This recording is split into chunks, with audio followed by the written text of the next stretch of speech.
Hello, in this video, which is associated with chapter 15 in our textbook, is going to walk us through how to use Excel to run what is called a paired t-test, or as our text calls it, a t-test for two related samples, or a t-test for repeated measures.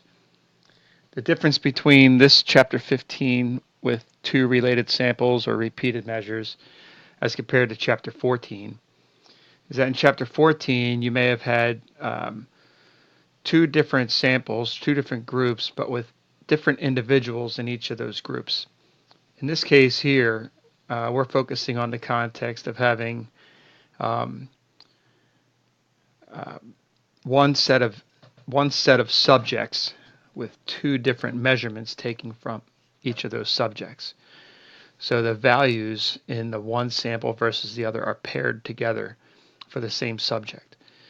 And this video is going to walk us through how the textbook item number 15.7 on page 288. It's one of the assignments for this week, and thought it would be helpful to walk through to allow Excel to do the grunt work for you, but also how to run the actual data analysis test on Excel in total. So what I did here was I took the information from number 15.7 and retyped it right here. So the scenario is that we're testing to see if exercise has a significant effect and a positive effect on the GPA of students versus no exercise. And a critical information in the text itself is to see an educational psychologist wants to check the claim that regular physical exercise improves academic achievement. It improves it. And I put that word right here in quotes also to remind us. So that this is going to be a one-tailed test. We're looking to see if there's an improvement. We're not looking to see if there's a significant difference, but if an improvement, which means we're looking and focusing on one direction of that chart. So this is going to be a one-tailed test, and I'll come back to this part of the screen here shortly. And what we're doing then is we have the numbers of the pairs, so there's 7 individuals selected, and we have a GPA both for when they exercised and when they did not exercise for each of them. And essentially what we're doing is, in this test, we're testing to see if there's a significant difference in the differences in each of these. So the null hypothesis would be that there is no difference. So you would put the difference between these would be 0. And as you can see, there is a difference between all these. The question is there a significant difference? So I'm going to walk us through first how to use Excel to allow us to go through the steps that are illustrated actually very well, I think, on page 280. Page 280 in the chart walks you through how to do this by hand if you're using either a calculator or in this case we're going to use Excel. And the first step is, again, making sure that you have it all set up here in Excel with the 2 columns. There are 2 more columns added to this chart.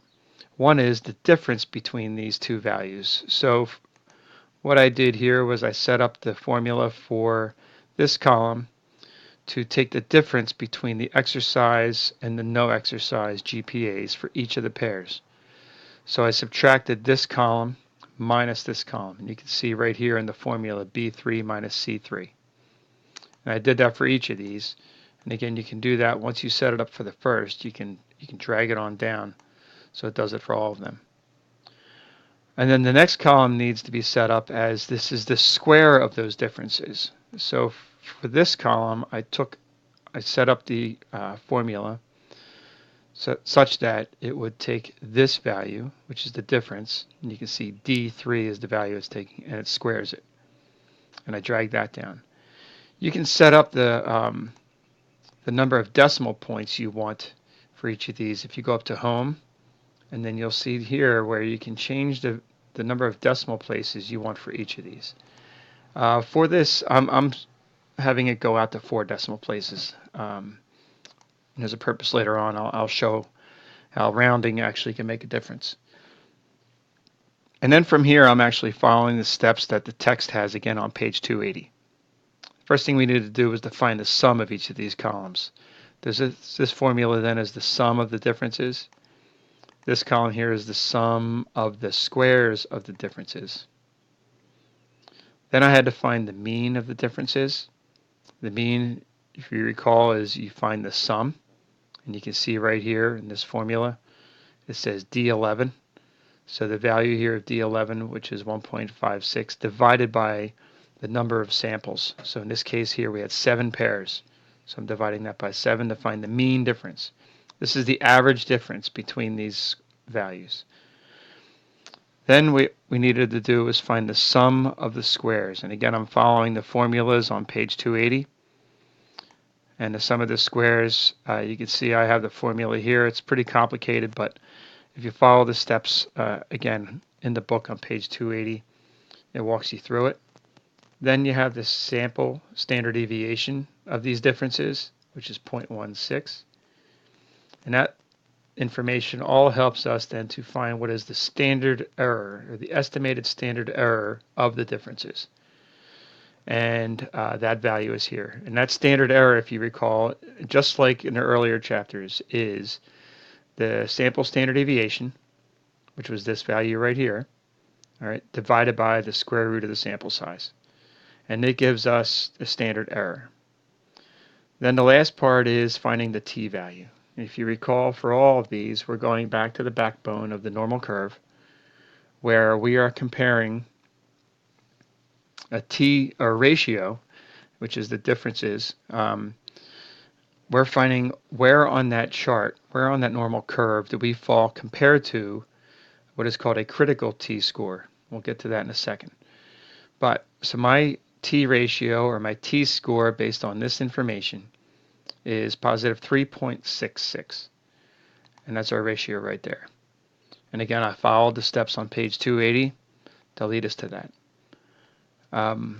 Now,